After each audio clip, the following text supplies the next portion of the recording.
Chris's thoughts are miles away. When Shanann messages him that evening that her flight is delayed, he only offers terse replies. He feeds the girls, bathes them as twilight deepens.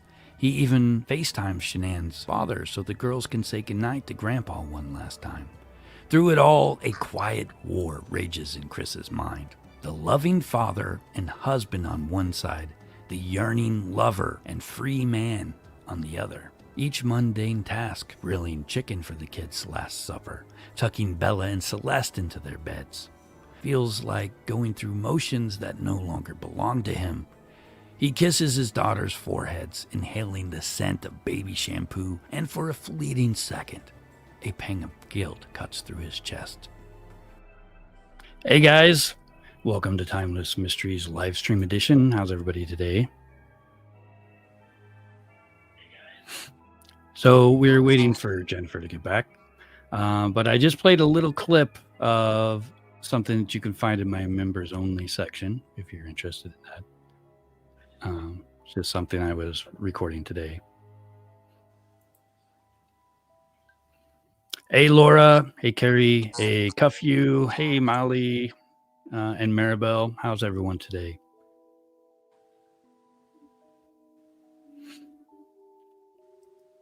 So I thought she was going to be right back, but welcome to Watts Island. Dun, dun, dun. What do you guys think of that image there?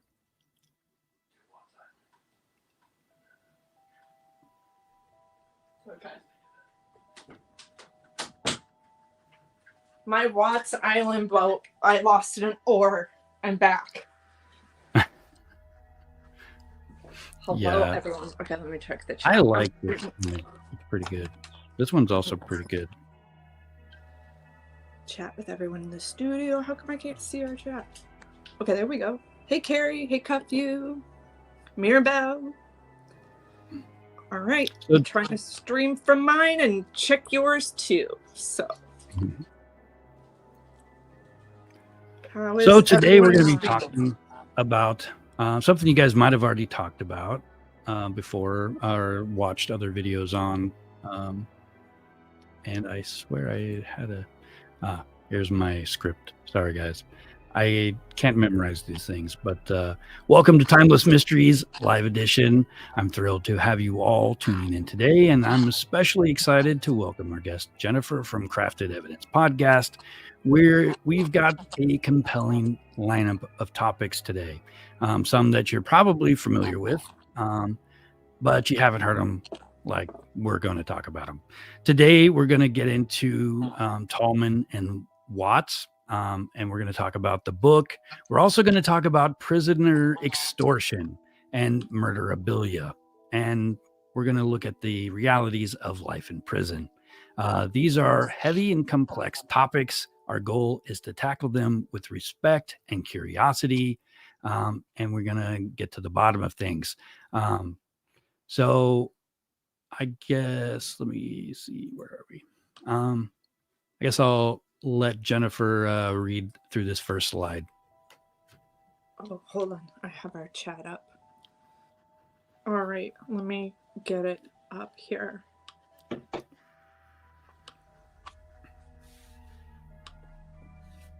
Sorry, guys. I have a little delay here. To start out, does everyone know who Dylan Tolman is? Just curious in the chat. All right, Rob, give me 1 second. Probably should have just pulled it up to the Google Docs, but here we are.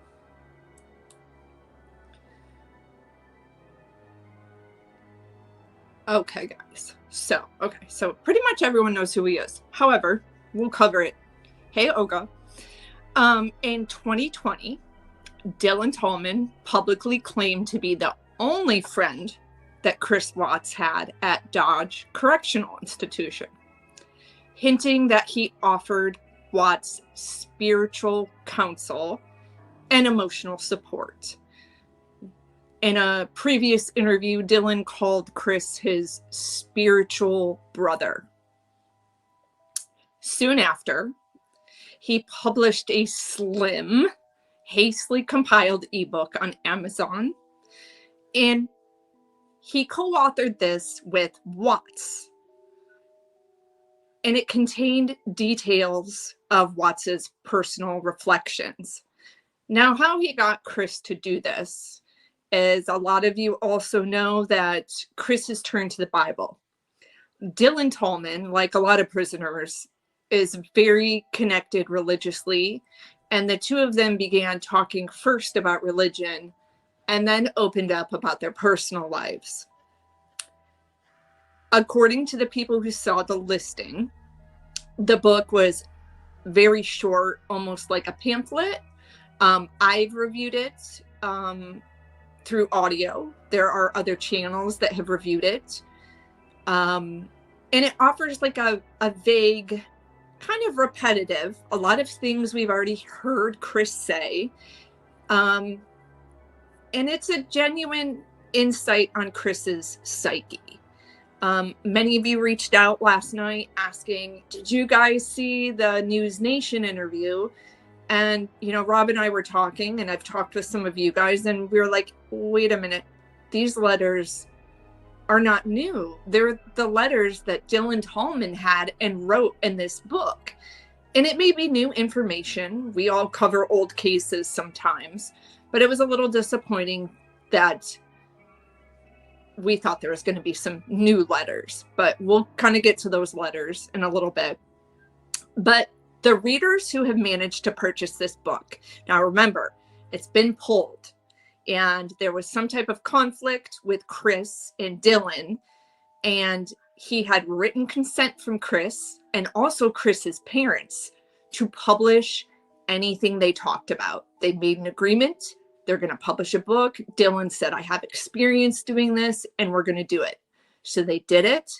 And Dylan was smart about this. He released the book in 3 series. They're short, but you have to buy 3 books. So business mindset. So before it disappeared, Tolman framed himself as a protector and a spiritual guider to Chris, painting a portrait of a religious and remorseful Chris who was slowly finding redemption behind bars. So, was it Chris that pulled the book? That's what I'd like to know. You know, I tried to, at first I didn't want to read this book because I read the letters from Chris before this came out, and I was really like disappointed with that one too, and it got pulled also. But this book was also pulled after, I think 3, there was 3, right? Or is there 4? Yeah, there's 3. Yeah. And you yeah, can't after really, the 3rd. I don't know why he calls them books either. They're very short. They're very huge font, and the margins are huge also. It's more like a mini novella. It's not even a full novella, I think. But let me see. I can't read this. So I made this slideshow to kind of go along with everything today. Let me move my camera a little bit. Sorry, guys. Mirabelle says, if you signed a release, can Chris Watts pull it off? There must have been a loophole, right, Rob? Like, there's got to be something. I mean, I don't know, maybe, but this is important. I wrote it down here. This is what I think may have happened. Amazon has policies against content that exploits crime or victimizes individuals for profit. And it's possible the company or its moderators flagged the Tolman's publication for violating those guidelines. Another theory is that Tolman or someone acting on his behalf chose to remove the book in response to legal threats or institutional pressure. Whether it was the reader's complaints, Amazon's own terms of service enforcement, or a directive from prison officials who deemed it a breach of rules on inmate communication, the short volume vanished, leaving behind little more than screenshots, rumors, and a few There's a few web YouTubers out there who read most of the book on their channels, and it's kind of hard to find those things. They're usually like, 2 or 3 hour live stream, and then somewhere in the middle they read the book. So they are out there. But it is, copyright infringement to sit there and read the full book. But I don't know that it is. I mean, if you buy it, you should be able to read it. Well, a part of the YouTube, and I know TikTok for sure, you have to discuss the book while you're doing the review. So like when I did my Sherilyn Cadle book, you have to make sure to add your own commentary to it instead of, just a word for word regurgitating, the text of the book. How do the kids' book readers get to read those entire books? I think people just don't flag them. Like maybe. Yeah. Interesting comment in the comment section. Someone said, can inmates sign contracts? And I have to think they can, because Chris signed the deed, the sale of the home over to the Rusick family. So I have to think they're allowed to sign legal documentation and make deals. Chris just can't profit off of that book. Yeah, there are some laws. I wrote this really huge thing that I'm probably going to make it into a long form video soon, talking about some of the rules for things like that. But it's so huge, I can't find anything specific to share at the moment, unfortunately. Sorry, guys. But so my other question is, are they really friends at all? Yeah. I did mention at the beginning of this that I was going to talk about, extortion of prisoners. There is that aspect in prison. Somebody could threaten you unless you give them pieces of your clothing, pieces of your letters, stuff you've written to somebody else, and then they try to sell it, especially if you're, some high profile killer like Chris Watts is. But I don't know if they were actually friends. I mean, I know there's a few things that kind of suggest that they are, but we don't know what was happening all the time. They both seem to be very religious, but we don't know what it's like whenever, people aren't watching either. From what Tolman, I gathered in Dylan's interviews, as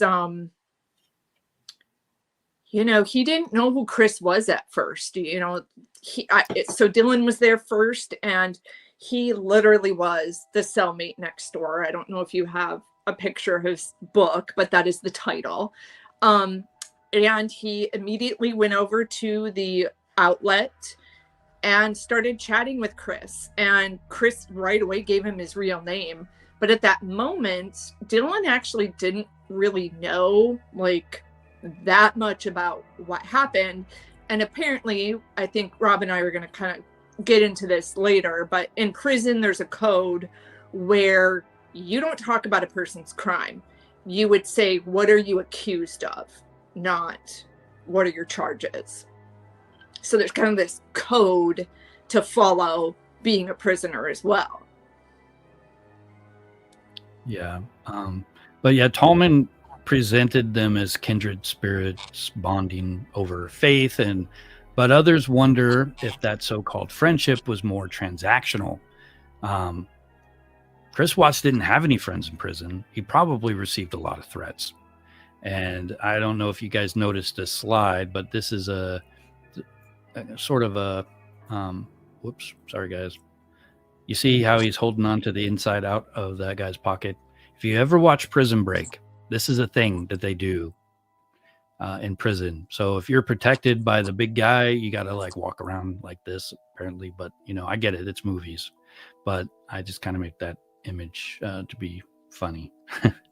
Yeah. But multiple sources have confirmed that Chris Watts is especially isolated. Many prisoners despise him for the murder of his daughters. Staff keep him in or near protective custody to deter violent attacks. Under these conditions, any inmate who shows him kindness can quickly gain his trust, particularly if they promise to shield him from those threats and help him cope with his guilt. Yeah, that's interesting. Kind of, so you guys have an idea from a source I have who works at the prison. I'm not going to say what department. Chris is on a unit with 10 other individuals. And these individuals would be, for example, when a police officer is arrested, very dangerous to put a cop in with general population. He's also in there with people who may be mentally unstable, but not to the point where they should be in a mental institution, or people who have maybe cancer or a physical disability where they would be in a wheelchair, which would be dangerous for them to be in, general population, because God knows they could take the wheelchair apart and make a weapon, right? I mean, they've got him pretty isolated.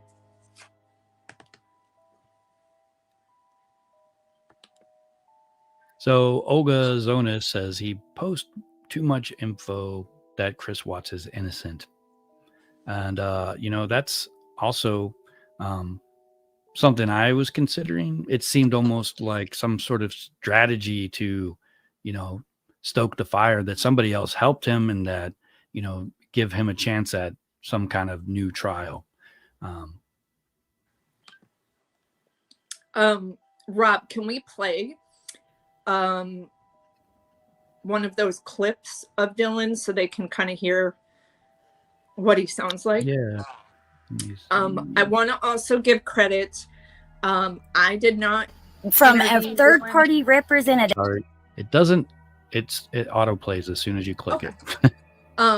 I did not interview Dylan. Rob didn't interview him. This is an interview. I believe her name is Erica Erickson.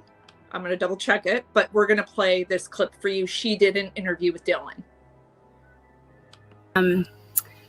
From a third-party representative and from Amazon that the book had to be taken down. They actually did send me those emails.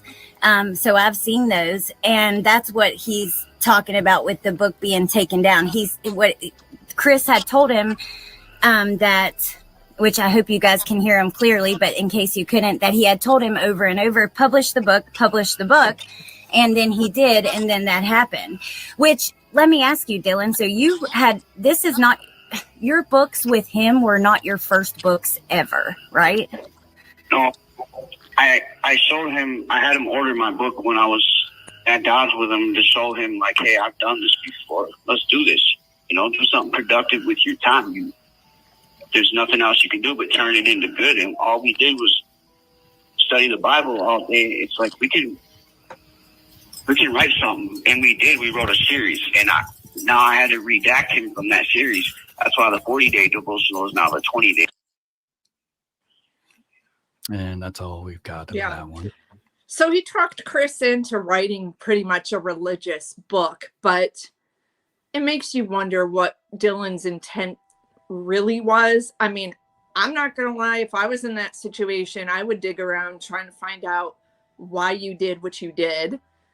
I know many of you in our chat would do the same if you had the opportunity, because we all want to make sense of it.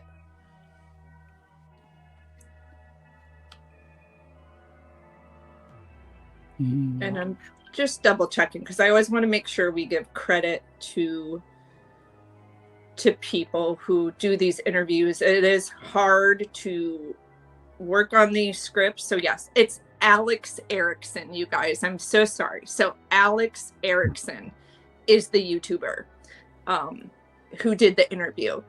But like I said, it's a lot of work. I mean, when Rob writes these pieces for you guys, it takes a lot of work and time and effort. So I always want to give credit where it's due. So I've reached out to Dylan since the release of this book and since it was pulled, and he has a girlfriend named Jamie, and I reached out to her. No one is talking, which makes me wonder, do you think, Rob, he also has like a gag order where he can't even talk about the book? You know, it does seem likely just based on how much he likes to talk about it, and then all of a sudden he stopped. So it's very likely. Yeah. I thought it was weird that book even got published, because he claimed to make a lot of statements directly from Chris Watts, but you can't verify that when Chris Watts' name is not on the book, and I think he's not allowed to have his name on a book, because if he puts his name on the book, then they are basically glorifying his crimes. Yep. Son of Sam laws too. Yep. I feel maybe the Watts family got involved at some point and said, Chris, this is not good for you, because they really do want him to speak to an attorney again. They were really pushing him to file that 35C motion, which he didn't, and he only had 2 years to do that. I'm really shocked he didn't do it, but there is a call where he had with an attorney. I have that video listed in my playlist where he's getting advice from an attorney. Just how do I file this paperwork? You can just see how fresh Chris is to this prison life. And I noticed Carrie B wrote a comment. Maybe Chris doesn't even really know the prison life. I mean, 6 years in now, he probably does. But you can tell Dylan's a little more seasoned and knows the ins and outs. Do you get that vibe as well? Yeah, let me pull up this picture real quick.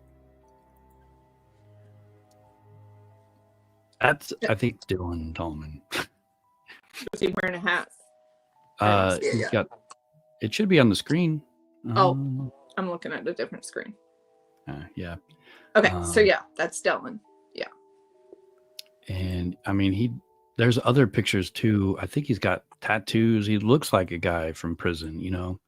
I don't know what he was in for or anything. That's what I meant to just search actually a second ago. I don't think there's an easy answer. It's like hidden. You'd have to know, like, probably his date of birth. I do believe he told Alex in the interview what his charges were, but I don't want to play her video. If you want to see it, definitely go to her page and check it out. But we will play a couple clips and mention. Is that the one you sent me a second ago? Yeah, we can play that. So that clip is about so when Dylan I click it, it's gonna go. It's gonna start playing. So okay, just well, I clicked the wrong thing. So sorry, I just didn't want it to start playing and everybody like what. So here's this clip, and this browser is having trouble sharing your clip. Oh, bummer. I have it though. I can play it worst case. Let me try again. Okay.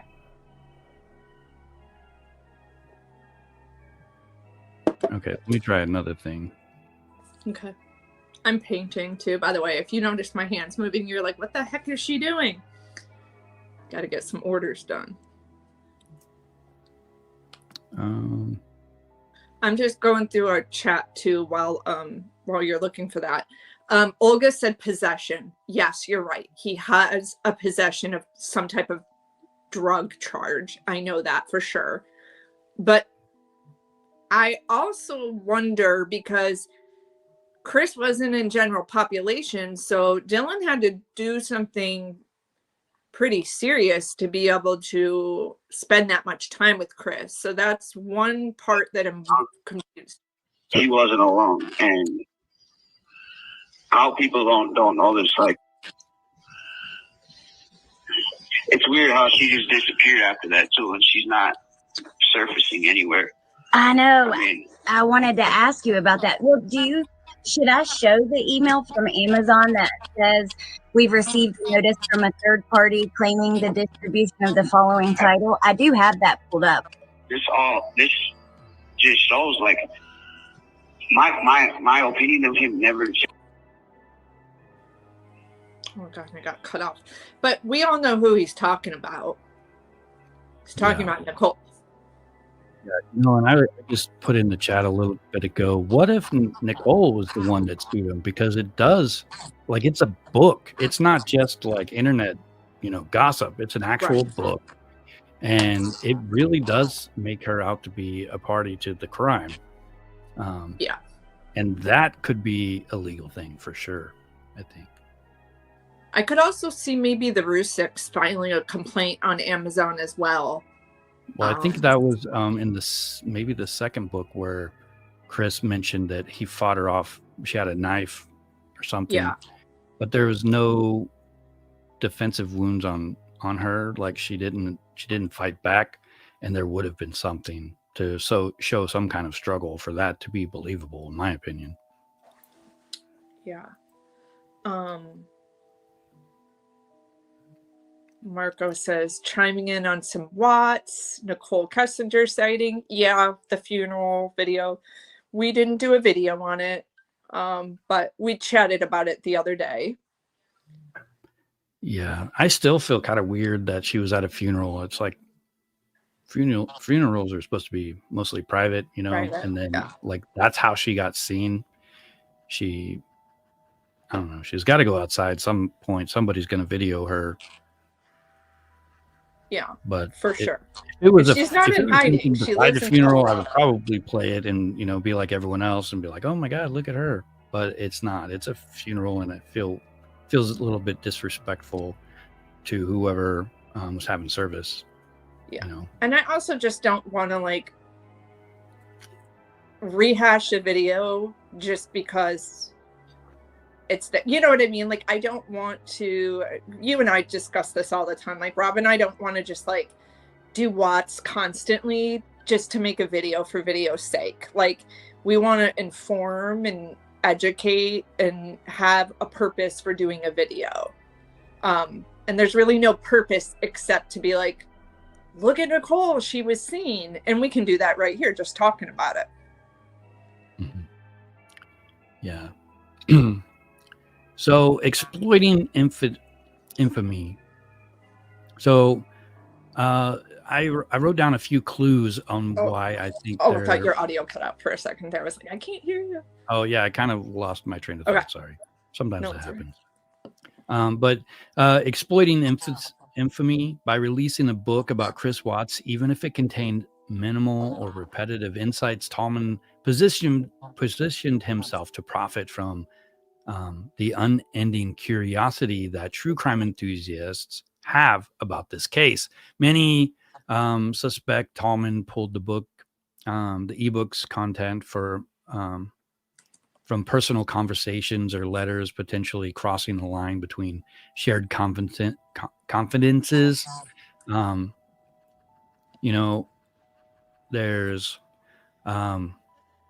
There's also, it could have been an institutional crackdown. If Tolman published prison-related material without proper clearance, the Wisconsin DOC might have intervened. High-profile inmates often faced strict regulations on public communication, and any attempt to exploit those communications, trigger disciplinary measures. And I kind of already talked about this, the Amazon policy violations. Amazon explicitly bans certain contents, especially if it has to do with violent crimes. And there could also be lack of substantive content. Some readers reported that the book didn't actually offer groundbreaking revelations, another sign that its main function might have been a cash grab rather than a sincere spiritual motivational guide. And I think that might have been about there's another book I think that's actually like some kind of prayer book that I haven't read, but I don't think that one's necessarily pulled. So what is the potential for extortion? There's no direct proof of extortion. The publishing debacle fits neatly into patterns seen in prison exploitation, An inmate cultivates high-profile target, coaxes personal information, then tries to monetize it. This could be anything. And if you see here, this is a stack of letters, that somebody's taking. They could have essentially, threatened him and said if he doesn't do this, then, something bad's going to happen. There is reason to suspect that, it was more than some sort of just ordinary friendship. The devotional book might have been a stepping stone toward a bigger commercial ventures. If Tolman could secure more intimate letters or confessions from the Watts, from Watts's like stack of fan mail, then theoretically he could sell those also to tabloids. He could sell those to fans, and the word for it is murderabilia. I really, I would never buy murderabilia at all. I don't know how people would want to save that kind of stuff. And it's a thing. It really is. I mean, did you know there's also in Tennessee a crime museum? Well, see, a crime museum is different. I would go to a crime museum, but I wouldn't have a collection of a murder wall or something. But I'm wondering if that's why people are collecting it, to think that they could maybe sell it to the museum. I don't know. Don't you donate to museums rather than sell to a museum? Yeah, but I think if you have such a hot item that would, bring in a lot of business for them, maybe people collect it to try to flip it, kind of thing. Also, I'm wondering if that museum donates to victims of crimes, which they really should. That is a good point. I don't know. We should. Yeah, I'm going to look it up right now, because that's what I wanted to try to do on some of our lives here soon, you guys. If you follow my other stuff, I do a lot of crafting and engraving. I would love to figure out, maybe we do a raffle and we raise money for some of these organizations that donate money to victims of crimes so that they can, restart their lives in whichever way they need to, whether that be mental therapy or moving away. I really don't know what it all entails, but I really would like to see organizations like that get some help from covering these cases. So are you guys familiar with this? There's a story. I don't know if it's actually true or not, but supposedly early on they found Chris Watts' underwear in Tolman's cell, and they both got in big trouble for it. Yes. And lotion and petroleum jelly. Yeah. And I believe Daily Mail did a whole article on it. And let's be honest, you guys, I'm sure that Chris just has a lot of money on his books.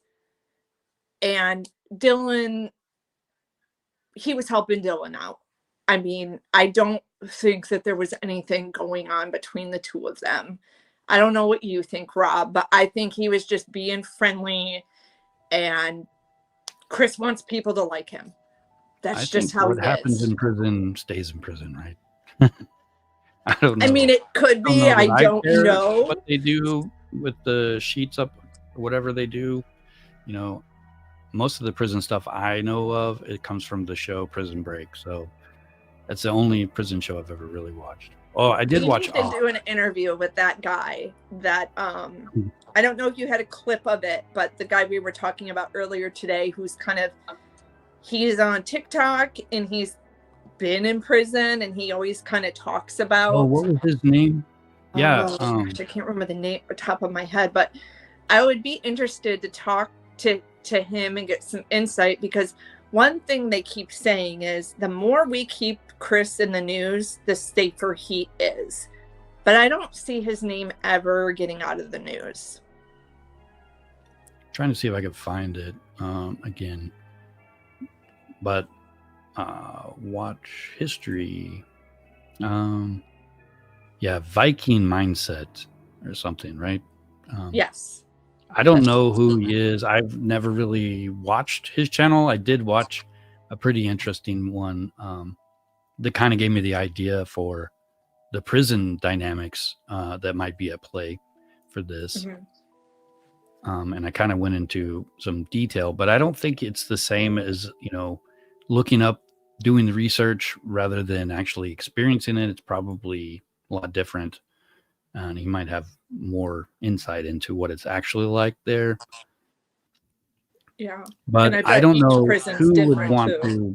to buy used underwear, but he suggested that people were buying that kind of stuff.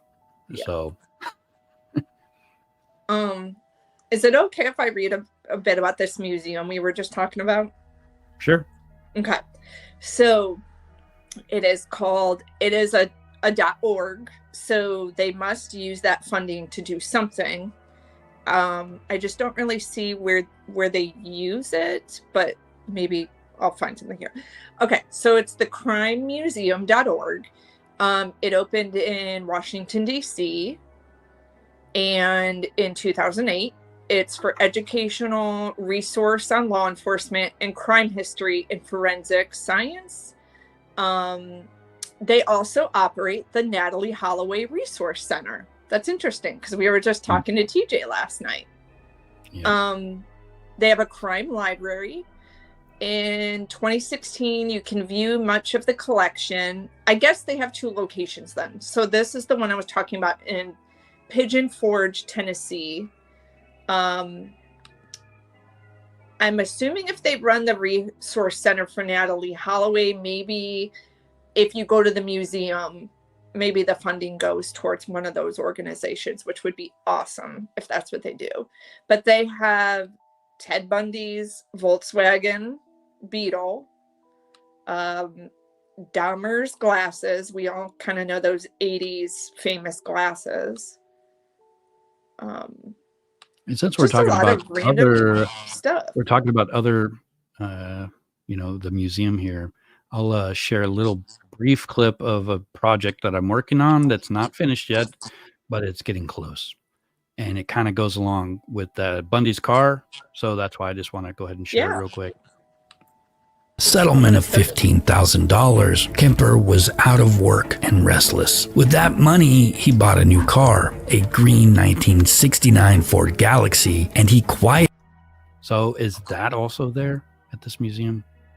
Because I would like to see this car. I'm going to send you the link. This is this is really interesting. I mean, I would go to this. I know it's kind of weird and morbid, but well, I think going to a museum to look at this stuff is a lot different than, you got your murder room, or something. You walk down into a basement and then all of a sudden you got all your crazy, disturbing stuff. And imagine people have it. Somebody like the Toy Box Killer, if you're collecting all of his stuff, that stuff is terrifying to look at. I would be afraid to be in the same room. And I think some of you guys who liked, watching ghost things wouldn't want to keep anything like that at home either. Because, spirits can kind of latch on to that stuff. Attached. I'm just kidding, guys. Are you playing more of that? Yeah, I can play just play a little more. Lee outfitted it for murder. He lined the trunk with plastic bags, obtained knives, a gun, and those handcuffs his police buddy had given him. He even kept tools like blankets and ropes, the kinds of things a person might need to secure a victim. At night, he would sit in that car, the interior smelling of Armorall and steel, fantasizing about the women he saw on the streets. Santa Cruz was full of young college girls and hippies hitchhiking from place to place. Thumbing rides was a normal part of life back then. To Ed, each outstretched thumb was an invitation. At first, he resisted his murderous impulses. He picked up hitchhikers, dozens by his own count, and let them go unharmed, savoring the sense of power in choosing not to kill. But with each ride, the line between fantasy and reality wore thinner. By the spring of 1972, Ed's urges had sharpened into a singular obsession. So that's all I'm going to share with you. But it will be coming out hopefully next weekend. You guys can check out the whole thing. It's actually much longer story than I had been telling. So that's why it's taken a lot longer to finish it. The more of the story there is, the longer it takes to record it, the longer it takes to like fix all the mistakes and everything. Yeah, like I said, content creators put a lot of effort into their work. So anytime we use people's material, I want to give a shout out. And Rob works really hard at his scripts. So you guys have caught me, right? You can hear my regular voice coming out every now and then. This is technically my regular voice. I just kind of listen in and kind of lean into the little deeper parts of it. But yeah. Don't we all have a reading voice, though? Quieter, a little bit whispery, but it's still my voice. Yeah, it's still you. It's not AI. Laura said $250K for the Dahmer glasses. I saw that. Who would do that? Right? Nobody. Like, could you imagine? Okay, maybe like another me serial killer, right? wearing those glasses, Rob, and you being like, "Those are some really sweet glasses." And if I were like, "Yeah, they're Dahmers," would you be impressed? No. I would be like, "Is that a new like, a brand?" Right? New Ray-Bans, but they're called Dahmers now. When I was watching your video, it made me think hitchhiking's really died down these days, huh? They actually had laws that came into place about hitchhiking because of this guy. Good. Back in the 70s, everybody was hitchhiking. Yeah. You got to think about it. Also, there were females finally, allowed to go to college. So they were away from home on their own. They had no idea what was happening. I mean, it's been, 40, 50 years since all this kind of stuff has happened. So people have learned not to do that. Yeah. I wanted to read something that I just had some notes on, Rob, that I didn't mention to you, but Tolman is not the first inmate to say that he had a friendship with Watts. There was a gentleman who, his last name was Carter. I'm trying to think of his first name. It is not on the top of my head, but he claims that he was friends with Chris and that Chris was across the hall from this guy, and he did like an interview with Daily Mail. I feel like a prisoner immediately always goes to Daily Mail and dishes, but he said that he would listen and hear death threats because people would be screaming at Watts all the time to unalive himself. But here is like one of the quotes that this guy Carter gave that I just can't imagine Chris saying this, but he claims that Chris said he did what he did because he didn't want to pay child support. I just can't imagine Chris being that blunt about it. I don't know what you think. I think it's a lie. I think, just going through all of the stuff that I've went through, it makes more sense, especially after watching that video on that channel with the person we were just talking about. I can't remember the channel name again. But he mentioned, the gangs in the shadow economy and stuff like that in prison.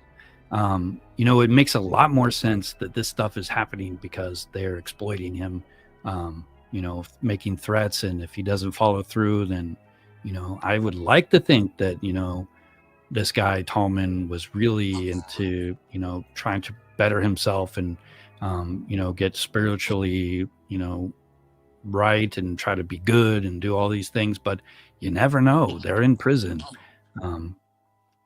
But let me just read a little bit of this stuff that I got here on this, if I can find it again. While you're looking for that, someone mentioned kind of asking, does everyone think that they should take the Watts house down? I always thought like the community would want to come together and build like a park or like a green space. But that Well, that house, would mean somebody would have to donate the house. yeah, and it just And sold again. that's a lot of money. It sold again in October of last year. Don't know anything about the people. I haven't researched them. I haven't looked them up. I kind of want to respect their space and privacy, but it did sell for under asking price. But the previous homeowners, the Millers, were putting their business out there for everyone to see. Since that happened, they are now divorced. So, yeah, some people claim it's the house that brought all that out of those people because they were supposedly good people before they went in there. But yeah, I don't believe any of that. But let's see. So prison gangs and the shadow economy. Inside Dodge and other U.S. prisons, criminal organizations, prison gangs wield enormous influence. These gangs operate as underground networks, even under tight supervision. They have rigid hierarchies, codes, and a clandestine communication method that allows them to run illicit enterprises from behind bars. Common activities include drug trafficking, strong arm extortion of weaker inmates, gambling rings, and even contract violence. Notably, prison gangs often target vulnerable inmates, those without allies or without notoriety, to intimidate and extort them. There was a book from back in the 80s where they identified intimidation of non-gang prisoners and extortion as a pervasive problem inside prisons. In simple terms, gangs take advantage of the law of the jungle behind bars. And a high-profile inmate like Watts, who's widely hated, he goes into prison and he is the lowest of the low. He killed children. There's like all these really bad guys here, right? yeah. And they've all done like horrible things. And still, Chris is at the bottom of those. So all those bad guys want a piece of Chris Watts. He is widely hated. He's isolated and would ordinarily be an ideal target for such strong arm tactics, if not for the extraordinary protections around him. Despite strict rules and staff vigilance, gangs find ways to circumvent supervision. They pass messages via coded letters, legal mail, or third parties to coordinate their activities. For example, California's notorious, I'm going to butcher this, the Nustra, let me type it in the chat. Maybe one of you guys know what I'm talking about. The Nustra Familia gang. I don't know how to pronounce that. They managed to orchestrate drug deals and extortion rackets from within a secure housing unit by hiding notes inside legal envelopes and using paroled members to relay orders. In general, prison gangs act as a secret society right under the noses of the guards. They enforce discipline through fear and can mobilize members across different units or even different prisons. The economy behind bars, trading in contraband, favors, and influence is largely controlled by these groups. They levy taxes on those who trade drugs or contraband in their territory and extort anyone who can be exploited for money or goods. As one corrections expert explained, gangs operate illegal enterprises such as drug trafficking and extortion for gain and collect taxes within the prison's illicit markets. The presence of well-organized gangs means extortion can become systematic. In prisons with strong gang influence, extortion isn't a random occurrence. It's institutionalized. Gangs might demand regular payments, commissary goods, phone account credits, and or having the inmate's family send money in exchange for protection or mere permission to be left alone. Failure to pay can result in beatings or worse. The Aryan Brotherhood, for instance, is a white supremacist gang that has honed prison racketeering to a deadly art. Despite compromising less than 1% of inmates, the AB is responsible for a large share of prison murders and engages heavily in extortion and inmate prostitution as revenue streams. I mean, this is stuff. I mean, this goes on and on, but this is stuff that you don't think about. I mean, we see it in movies and stuff, but this is really, they pull that information from real places, and it's real. It's a real thing. And Chris Watts coming into prison without a criminal record, he's never been in prison before. He's going to be the prime target. Plus, on top of that, he's got national news, so that means he's high value. And anybody who can get close to him wins, right? Oh yeah. I mean, like, their goal is to get to him. I think something also people don't really realize is that prison has a really big job to keep him safe, and they want to keep him safe because technically he is now government property because he's a prisoner. And let's say Chris does get attacked and he's killed, the family could sue the state of Colorado for wrongful death. And no one wants that. No one wants anyone to kind of gain any more from this whole tragedy in itself. So, like, they are really working hard to keep him safe.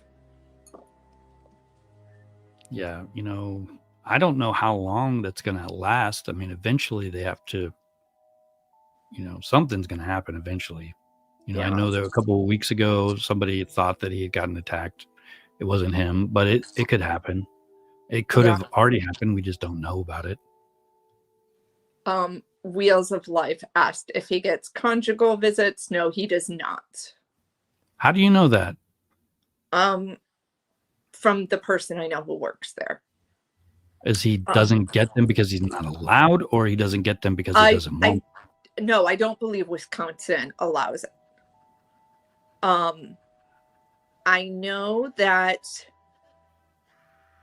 Oh gosh, I lost my train of thought. There was something I was just thinking about. Oh, so why we haven't had any new phone calls? Because I put in a request, and it has been over 2 months, and I requested phone calls, his prison phone calls. Apparently, Wisconsin doesn't release them like some of the other states do, like the local Weld County jail he was in. Or, for example, I do a lot of the phone calls with Wade Wilson, who's in Florida. So the calls, they are recorded, but for some reason they don't technically have to release them, which I thought is legal because it should be public record. But that's why it's been taking so long. I'm like, why aren't they releasing this to me? I'm like, legally I have the right to see it, but apparently there's some type of rule at that jail where they claim to not record the calls. Maybe they just have live listeners screening the calls. They're definitely screening those calls, because you got to know, like, if they're talking about drug trafficking and stuff, you could pick up tips that way. But that's why we haven't talking heard code, so they might not pick it up. That's true. Yeah. Like, I can't even imagine stamps. that. Like, you got to get me some stamps, maybe, is code for something else. That's too easy of a code, I think. Yeah. Probably have to See, I'm lame. I've never been to prison. I'm not cool. I don't know the. I don't know. You'd have to think about it for a while and then, like, cross off all the easy stuff to guess and then go with that. Yeah. Chris had an IQ, very immature. I agree. I feel like he was very inexperienced with women and dating and all of that.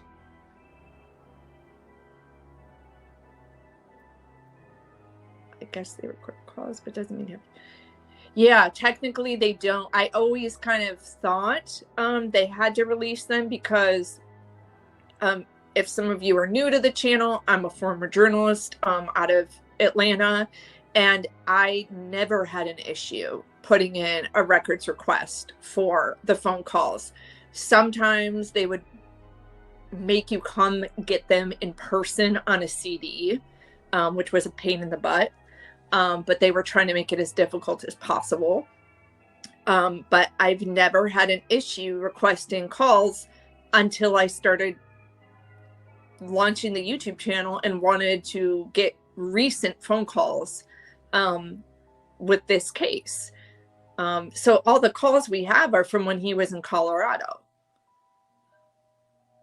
So, guys, one of my trivia questions is about to go live here in a few minutes, and I just thought maybe we could talk about this on a live for once. This is the type of how do you survive? What's the best way to survive? Kind of trivia questions. They don't do that well as far as all my trivia stuff goes, but I think they're the most fun to think about. Yesterday we were talking about, well, what happens when your friend disappears? Do you report it right away? That girl disappeared. Nobody did anything. But so today, here in about 3 minutes, this is going to be live on my channel on the community tab.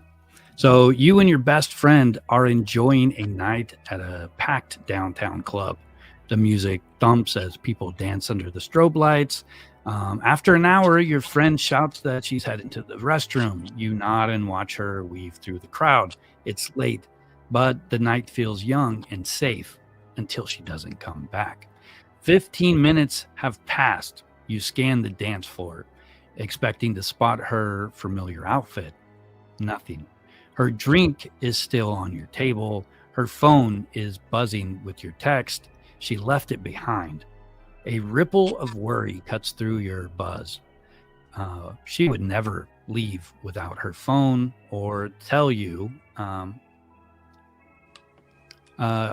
where I lost my place. This is really small print. Here, let me just switch screens. There we go. So yeah, she would never leave without her phone and not tell you. Heart pounding, you push through the swaying bodies towards the restrooms, calling her name. The stall doors are empty. A stranger mentions seeing a girl who matches her description stumbling toward the side exit with an unknown man. Your stomach drops. Something is very wrong. Your mind races with possibilities. Could she have left willingly with somebody? Maybe, but her phone and purse are here. She wouldn't have vanished without them. A cold urgency grips you. You remember recent news about drink spikings and abductions in nightlife spots. Fear sharpens your senses as adrenaline kicks in. Every second counts now. You know you must act immediately before she's lost without a trace. How do you save her life? What do you guys think? Maybe. I mean, you couldn't do this back when we went to the bar, but GPS tracking on the phone's probably a really good idea nowadays, right? Like when you go out with your friends. Yeah, but she left her phone behind with her drink. Oh, yeah, you're right. Sorry, but I just thought of that, and I'm like, that's a really good idea. Well, if you guys want to click over to the community page, you can vote right now if you want for your best answer. And I'm afraid to scroll down because you'll see the answer here. So I'm going to unshare the screen. Yeah, chat, let us know. Oh, I have to give a shout out, Rob. Guess who's in our chat on my live, on my side? Who's that? Our buddies Yeah. Awoki. Thank you guys for all from coming from his page. I engraved this for you, by the way, Zawoki. I need to mail it. Well, you know what? I'll bring it in person when I come in 2 weeks to Minnesota. Rob, is it closing time? No, it's the middle of the night. It's the middle of the night. I wrote down some answers here, so I guess I can read them now since I closed the screenshot because it won't show you the answer. So your options are wait another 15 or 20 minutes and see if she returns. And it's supposed to say, and then leave and call her the next morning if she doesn't call you first. But it didn't take all the text. Should you immediately notify the club security and give them her description and call 911? Should you search the club on your own, including staff areas, before involving other people? Assuming she left with somebody, this is your last option. Assuming she left for somebody, with somebody, call her mom if she doesn't call you by tomorrow afternoon. So what do you guys think? Anybody got any ideas what the best thing to do? I feel like it's best nowadays to overreact. Yeah, Carrie says go look for her and notify security. And Marco says use the buddy system. Man, we always used the buddy system. Like, see, after talking to TJ yesterday, using the buddy system might not work because they could drug both of you.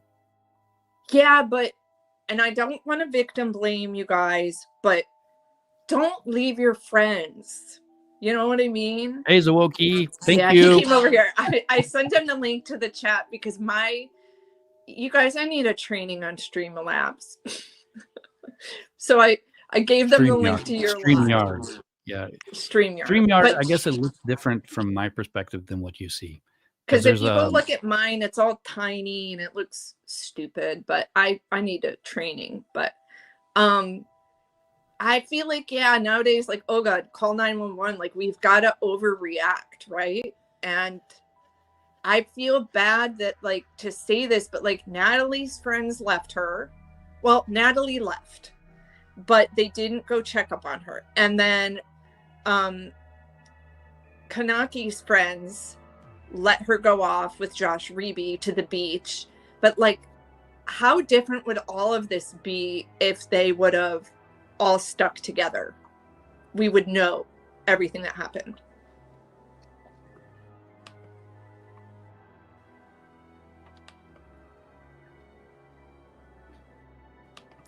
But yeah, the correct, well, should I tell you guys? I'll let you guess. Yes. I'm just going to let you guess because then you got to click on it. And then I know that people are clicking on these things. That one, actually, I don't know what happened, but it didn't allow me to write the entire sentence out for some reason. Huh. There must be a character cap or something that I didn't pay attention to. Check down here in 5 minutes. While we are letting people answer that, are you still letting people answer it? Yeah, there. I mean, I can check in a minute and see if anybody this on it. Immediately, another thought, colder and sharper. Answer. Oh, I was like, oh yeah. See, this is what you guys will start finding more and more in my members only thing. This isn't even a video yet. There's no other way, Chris. It doesn't have mind. A terrible resolve has crystallized, and it comes in with eerie calm. If you guys like late that night after the girls are asleep, Chris slips into the basement or a quiet corner to call Nicole one more time. They talk for 111 minutes. His voice is soft, filled with affection and future plans. An apartment he might rent, places he might travel. He tells her he'll be going straight to the oil field in the morning, planting you, and I will kill you. That guy was pretty awesome. Didn't he like have some bad press a couple years ago and then wasn't allowed to make movies? Yeah. I really liked the guy. I thought he was a good guy. I didn't care if he was, did something wrong. He could always be forgiven and make more movies. Yeah. But what I was going to say while you guys were kind of answering that, did anyone like run over to Daily Mail's website after seeing the News Nation thing, thinking like, oh, I want to see the letters themselves? So I did, because I was like, these oddly sound like the same ones that are in Dylan's book, you know, like the word Jezebel, you know, that's a Bible term or whatever. So, you know, I run over to Daily Mail. They don't even have a new article out. So that just shows you it is not a new story. And I was really bummed.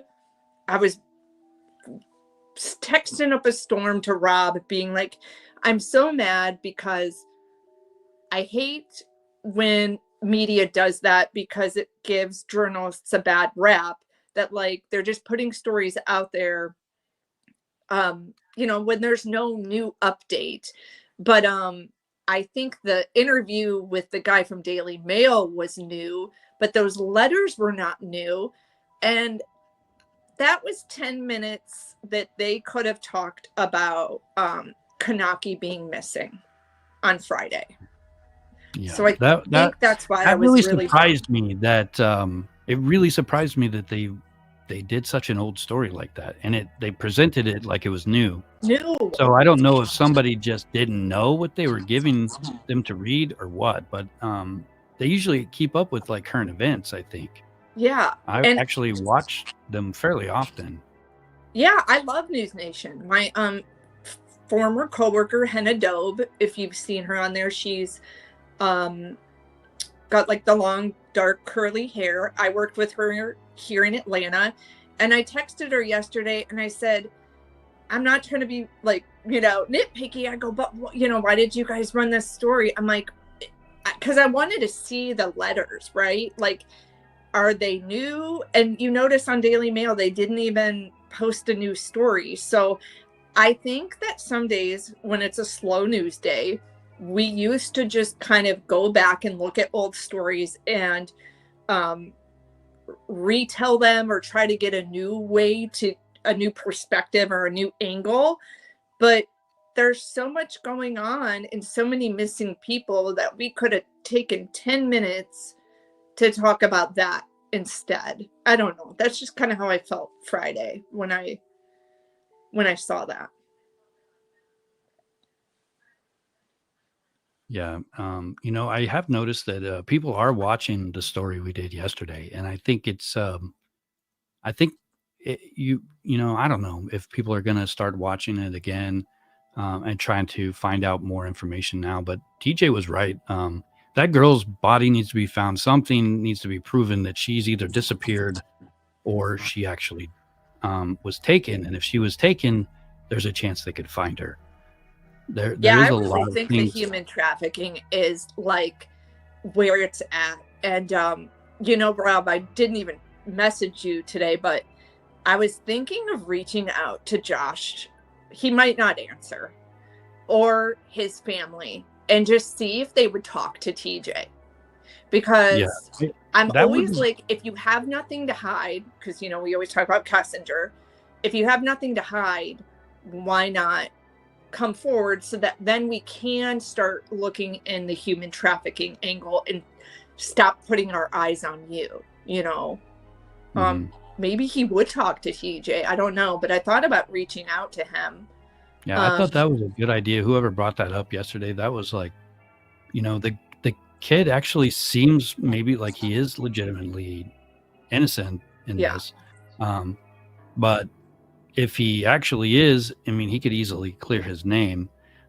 Today, somebody was talking to me about how they thought that the friends were somehow in on her disappearance. I don't really believe that. Yeah. You know, it just seems kind of far-fetched. If they go on vacation together, they're not going to like sell their friend. Somebody else mentioned that Josh, what was his last name? Reby, received $60,000. I asked them the morning that the girl disappeared, or they found out she disappeared, but I asked, you know, I want to see where you got that information, because where's the 60K? That changes a lot of things if something like that were true. And I'm sure they checked his bank account statements and things like that, just to kind of cover where he was, what he was doing. And we would see a deposit for $60,000. I'm sure they searched his room, right, for evidence. They would have found 60 cash. I think they checked him out. I think he was probably okay. Somebody else mentioned that in that video where you could see him throwing up in the background, there's two guys sitting at the end of the bar there, and one of them smells his drink and puts it down, and nobody's drinking anything. Yeah. And they're like, maybe these guys are like getting drinks from the bartender that are preset with drugs in them to, you know, because that's what happened in the Natalie Holloway case. The bartender was in on it. The bartender gave the drink to the guy. The guy didn't pour the drugs in and give it to the girl. What was his name? Vandersloot. Yeah. Vandersloot. Urine. Yeah, urine. I just said urine. Urine. How do you say his name? Urine. Yeah, I'm not going to Very try. powerful family too. Yeah, I mean, that's what, I was telling TJ about. And here, you guys locally in Atlanta, like, we watch all these movies and stuff, but like human trafficking is a real thing. And one thing, I'm old now, I'm not going out to the bar anymore, but women are now getting involved too, where they're like, Olga, you and I might go to the bar one night and like a girl starts coming up and talking to us, and we're thinking like, oh, it's harmless, it's another girl, but she could be drugging our drink, getting information about us, because she's helping people. Like, when they say trafficking ring, it's like a ring of people sharing information, and their goal is to find the victim, right, and kidnap them and trap them. And it's really scary to think you could think you're talking to a harmless person at the bar and they could be involved in this business. Yeah, I mean, we think of this, and you think of human trafficking and you think of adults, but it also happens for kids. And I think you and I were talking about this one time when my son like disappeared at this children's museum, and he was like in another room with a kid. And that kid could have been like, coaxing him to leave with his, Tell the story, Rob, because I think it is important, because this really happens. Well, I don't remember where I saw it at, but I had watched something on TV and they talked about how other kids will help these adults kidnap other kids. And the way they do it is like somebody will befriend your child, and then, they just like say, oh, let's go play over here. It's out of the boundary. They already know that, but your kid wants to be friends with somebody, and they go. Once they go, into that other room, or, across the street or wherever, behind the bathroom, they get taken. And I've seen it portrayed in a couple of TV shows also. And it kind of reinforced that idea that, it's not always, some stranger who's trying to find a lost dog in the park. Sometimes it's, somebody else that you wouldn't suspect. I think they've gotten a lot smarter. When I was a kid, they always said stranger danger. And now that I'm adult, they say that's not a good thing to teach your kids, because they'll be looking for the scary stranger when they should be worried about the scary uncle or something, your friend's parents, or, somebody who they wouldn't think to suspect. It's sometimes like if you watch, what is that crime show, Law and Order Special Victims Unit, most of those people who hurt the children and stuff are people that know the family. So you got to be very careful. And if anything ever feels off slightly, you need to talk about it. Otherwise you don't know what can happen, and nobody wants to find out 30 years later that you could have prevented something that happened to somebody. Yeah. And it's such a great example to like a female or another child, because like you think about it when you're at the park with your kid and you might be on your phone and you look up, every so often, or you're like helicopter parent and you're watching the whole time. But if it's another kid approaching your child, you're probably just going to go, oh, it's fine. But exactly like Well, you're see, saying, I'm such a helicopter parent that I right? actually like Watch immediately it. got suspicious when this other kid's like, taking my friend or taking my son like further away than he's supposed to go, doing things he's been told he shouldn't do. But I know helicopter parent is a bad term, but I Well, was these days always, it's not the 80s anymore, man. You can't like that's a quote from Bluey. well, I think when they're little, they don't need the independence that they need when they're in their, 12 to like teens. Yeah. 15, when you actually grow up. So I don't think it's necessarily bad, but at some point you got to stop, you know, fixing everything for them so they can learn to do it themselves and become good adults. It's hard. It's hard.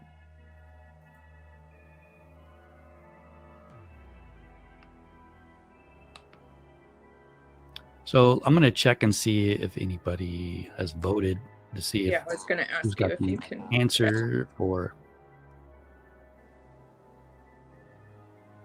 Except I can't find it. I wanted to mention while you're looking for that. So the punishment, going back to our Watts topic, that's what I love about our channel. Sometimes we go off on a tangent, but we're talking about important cases. The punishment for the incident where Tolman was caught with Watts's items that he was given, they both received infractions, which I actually requested the report on that. And they were not allowed to purchase canteen for a while. So that means no snackies for Chris. And Yeah. I believe no phone calls for a while. Well, I think he really likes his snacks nowadays, right? Yeah.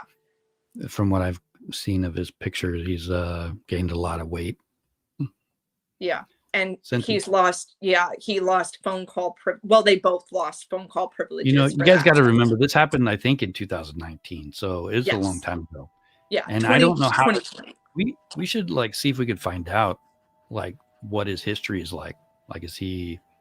Was that the only time he got in trouble for anything while he was there? It is, because I requested from, when did he get there? 2019. I've requested from 2019 to 2025. I did February, because the bigger chunk of a time you request, the longer it takes them to get these reports.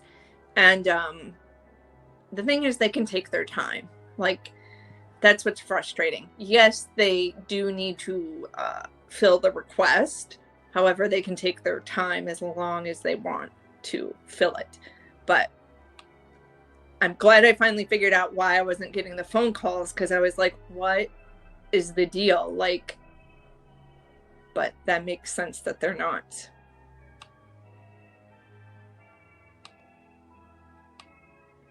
You're right. It was Chris's boxers.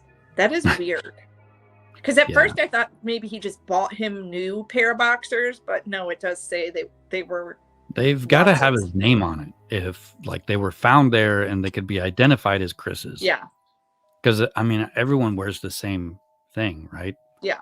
So and he also gave him a name. toothbrush, petroleum jelly, soap, shampoo, coffee.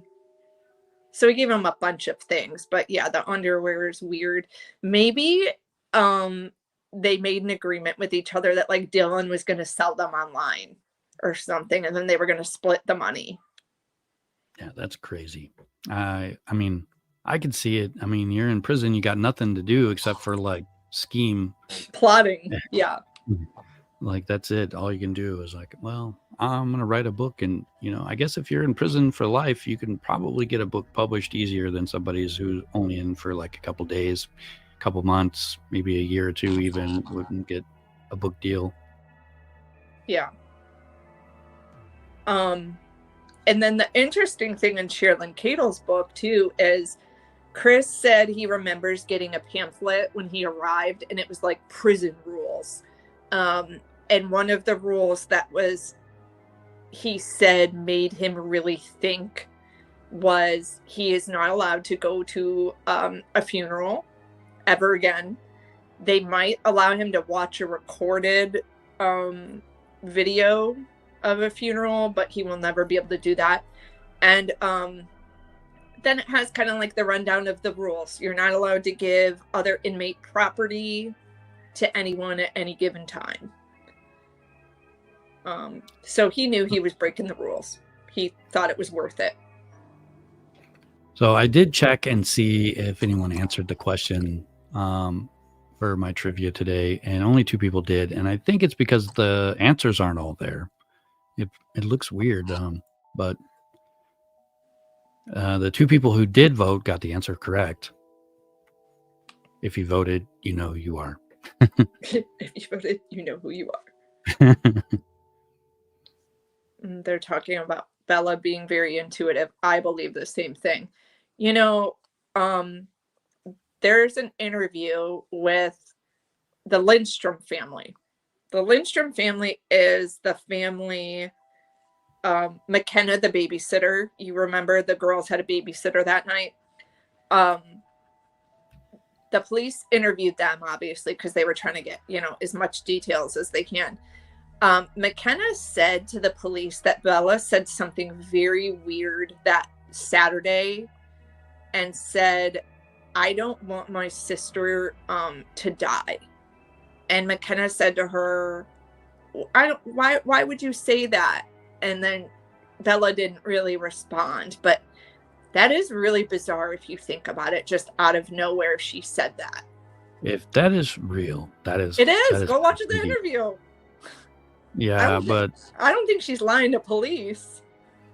she could be. I think there was people writing or talking to the police, telling them that they were like intimate with Chris Watts, and like there was a guy and a couple girls, and Chris Watts didn't know who they were.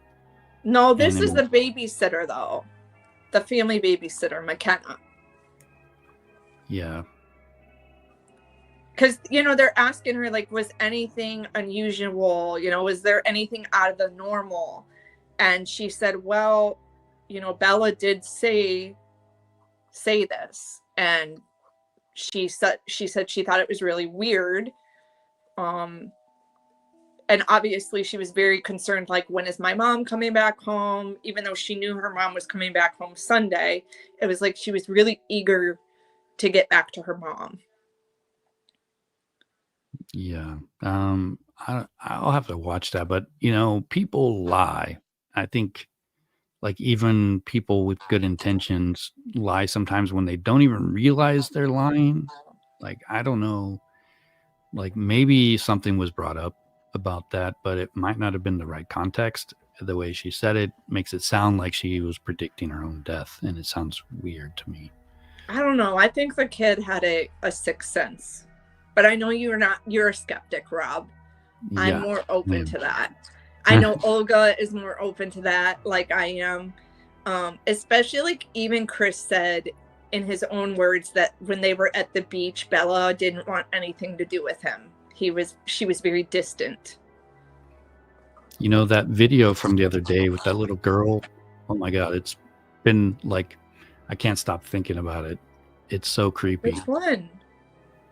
Was about to leave her mother's grave, she began waving and saying goodbye. Bye, kids. Bye-bye. Her aunt was confused by the situation, considering they were the only 2 people at the cemetery. She steps up onto her mom's grave before leaning her head up for a kiss. Gotta be movie man. She points and says goodbye one last time, before going on as if nothing strange just happened. Where are you waving at, Lex? This little girl was... That is just, I don't know. I don't believe it's real. I think it's movie magic. It looks You're real. Skeptic, Rob. But I watch a lot of movies too. So, I mean, those all look real. And if they can do it, anybody can do it if they got the right tools. Yeah, but I don't know. I just get a But feeling. the idea of it, like, terrifies me kind of. If it were real, like, it's scary. Rob, you have orbs hanging out around your kid. Those are little dust things floating in the air. No, they're a protective like my phone family camera. member. is better than my own eyes because I can't see them, but my camera can. Marco says it's AI. Okay, it could be, but I want to believe that she sees her mom. Mirabelle says, I think kids can sense energy. I 100% believe that. Well, Rob, what is your thoughts on that? Do you think that kids can sense energy better than some adults? Kids, know how to be creepy, sure, but I don't think it's, I don't think it's real. I don't think so. If they're doing anything, they're just making assumptions that adults wouldn't make, and they're picking up on things that are happening, in reality, not spirits and stuff, but that they just kind of guess things. They're making those intuitive leaps that adults can't make, perhaps. Yeah. But that kid walking over the grave and puckering up to the air is terrifying if it was real. But it can't. I mean, it has to be movie magic. Riding down the rabbit holes on my channel, and she's saying, once you see it, Rob, in real life, you would change your mind. I don't know. When my grandpa passed, my dad swore that he saw his spirit, blah, blah, blah. I didn't believe it then. I won't believe it now. What do you guys think about Chris Watts saying in Sherilyn Kettle's book that Cece would dance in his cell, and he claims that the papers would float in the air like she was spinning around, doing ballet dancing, and then he screamed at her and was like, watch out, which, why would you do that? I don't know, but what do you think about that? You think he's just imagining in his head that he saw that? It's probably some sort of schizophrenia.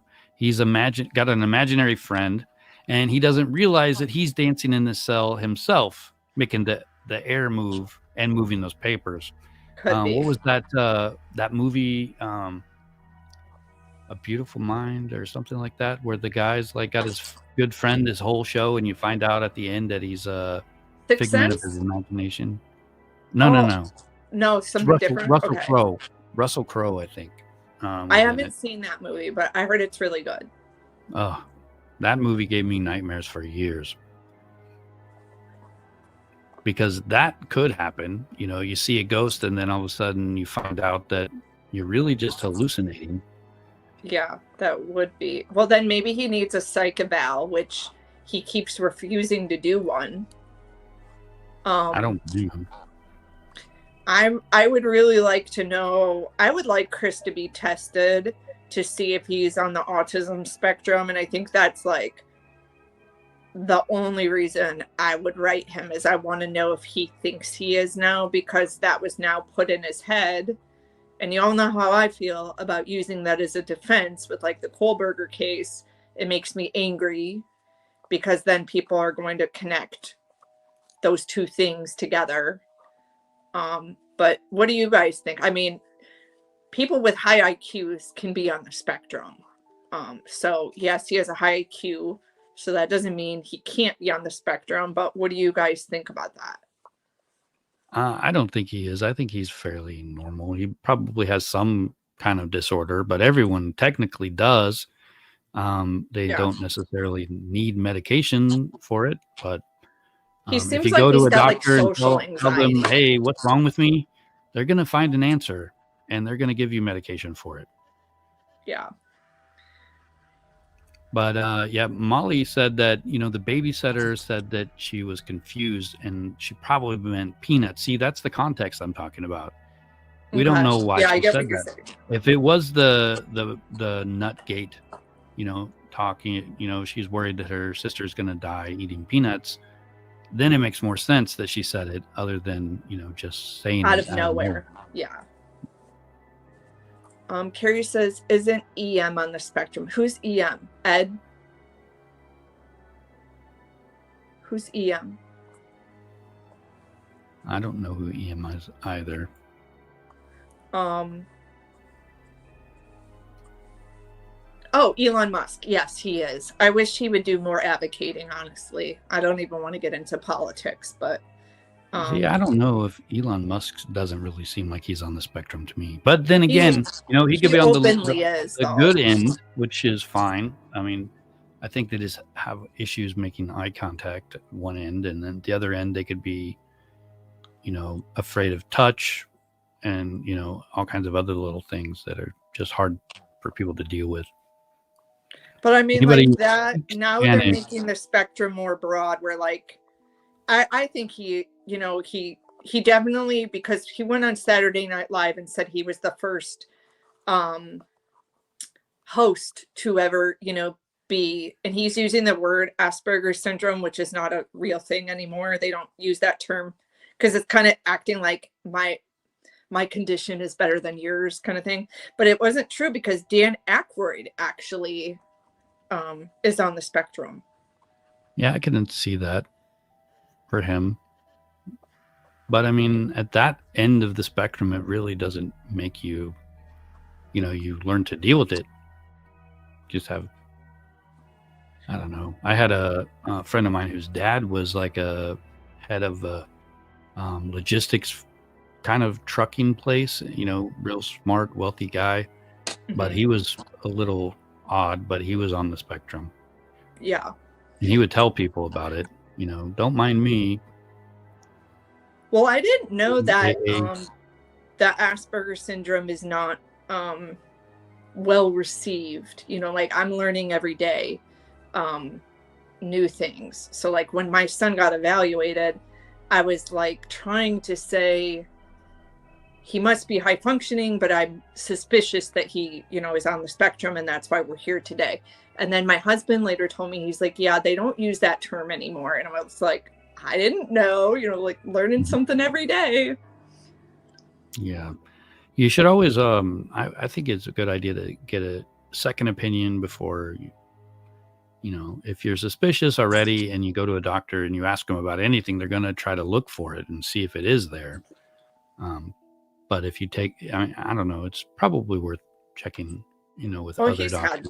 He's had second opinions, and he is. And it's not anything I'm trying to get him treated for or anything like that. It's just, I think it's more widely accepted now, and people are learning to just, adapt to people who think differently or speak differently or feel differently.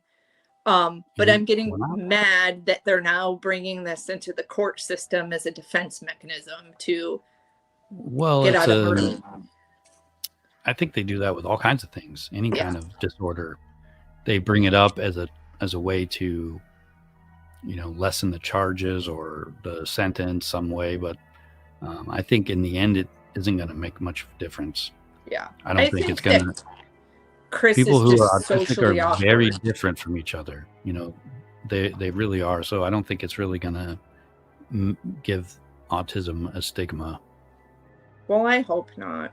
But it really rubbed me the wrong way. It kind of rubbed me the wrong way that Sherilyn even brought it up to him, because he's probably now like, yeah, I should get looked at,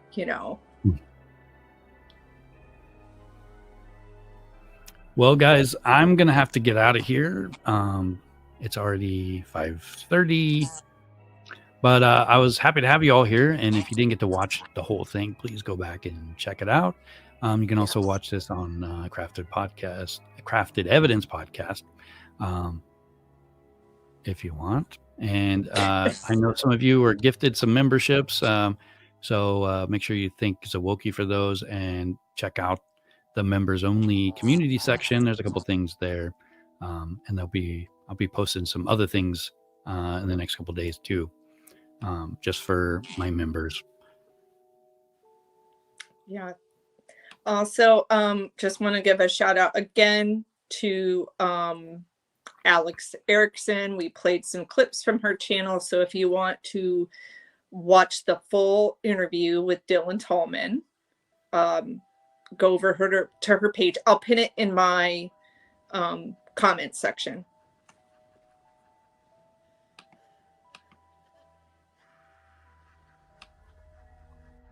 All right. Did you have anything else you wanted to say before we? No, I don't think so. Let us know, you guys. You want us to continue Watson it away? I mean, obviously, we don't want to make videos just to make them. We want to bring new information out there. But If there's any other cases going on right now, please, shoot us an email or put something in the chat.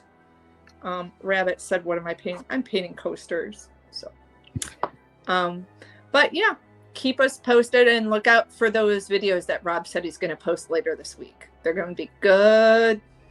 Mm-hmm. All right, guys, have a good night. I'll catch you in the next video.